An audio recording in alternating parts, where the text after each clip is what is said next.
गौरी शंकर भगवान की जय। ओम नमः शिवाय। विजयदशमी की कथा। एक बार पार्वती जी ने शिव जी से पूछा कि लोगों में जो दशहरे का त्योहार प्रचलित है, इसका क्या फल है। शिव जी ने बताया कि अश्विन शुक्ल दशमी को सायंकाल में तारा उदय होने के समय विजय नामक काल होता है, जो सब इच्छाओं को पूर्ण करने वाला होता है। शत्रु पर विजय प्राप्त करने वाले राजा को इसी समय प्रस्थान करना चाहिए। इस दिन यदि श्रवण नक्षत्र का योग हो तो और भी शुभ होता है। मर्यादा पुरुषोत्तम भगवान रामचंद्र ने इसी विजय काल में लंका पर चढ़ाई की थी, इसीलिए ये बहुत ही पवित्र माना गया है और क्षत्रिय लोग इसे अपना प्रमुख त्योहार मानते हैं।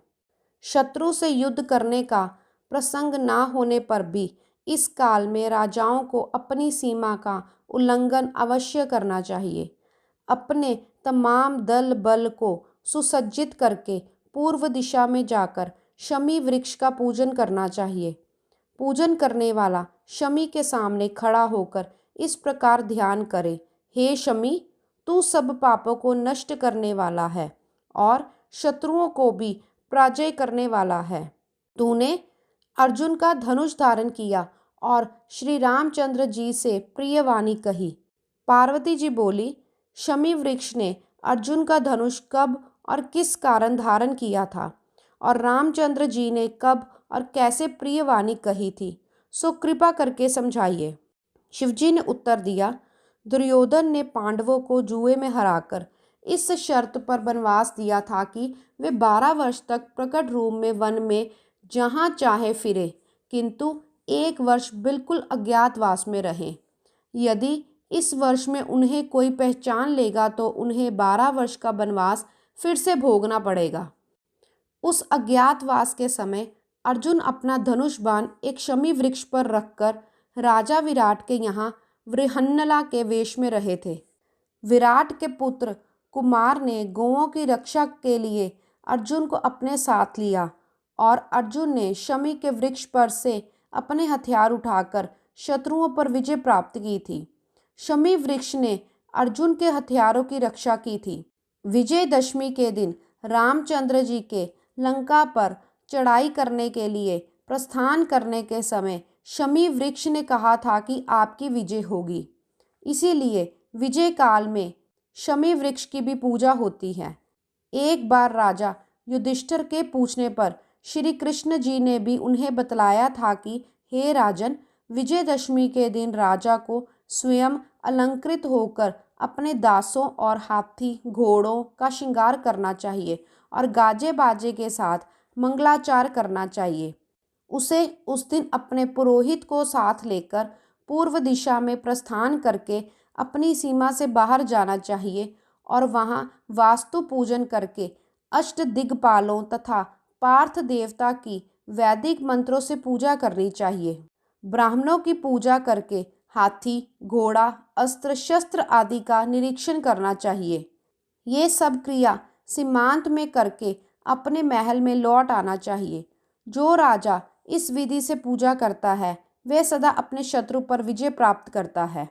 विजयदशमी सर्वसिद्धिदायक तिथि मानी जाती है, इसीलिए इस दिन सभी शुभ कार्य फलकारी माने जाते हैं।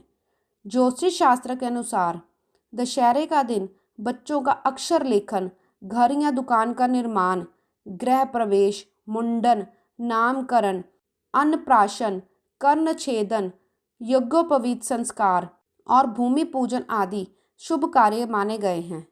दशहरे के दिन पूरे श्रद्धा भाव से श्री रामचरितमानस का पाठ करना अति उत्तम माना जाता है। दशहरे के दिन गुप्त दान करने से जीवन में सुख समृद्धि आती है। विजयदशमी के दिन विवाह संस्कार को निषेध माना गया है। विजयदशमी का पर्व बुराई पर अच्छाई की जीत का प्रतीक है।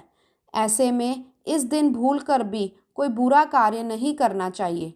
मर्यादा पुरुषोत्तम राम का आशीर्वाद प्राप्त करना है तो अपनी गलती से भी मर्यादा नहीं भूलनी चाहिए।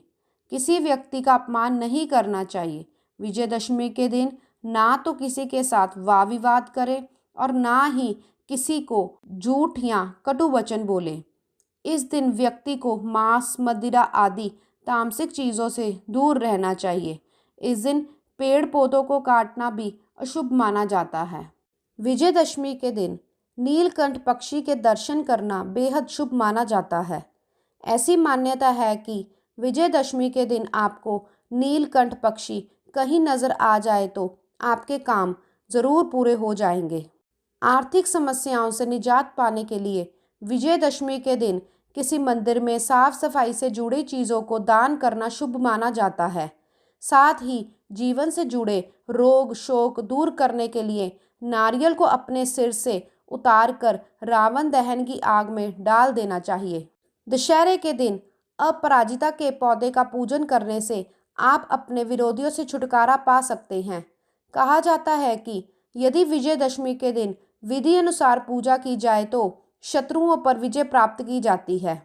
अगर आपकी कुंडली में शनि से संबंधित दोष हैं तो आप विजयदशमी के दिन शमी के पौधे का पूजन जरूर करें। ऐसा करने से आपके कष्टों का निवारण हो सकता है। गौरी शंकर भगवान की जय। ओम नमः शिवाय।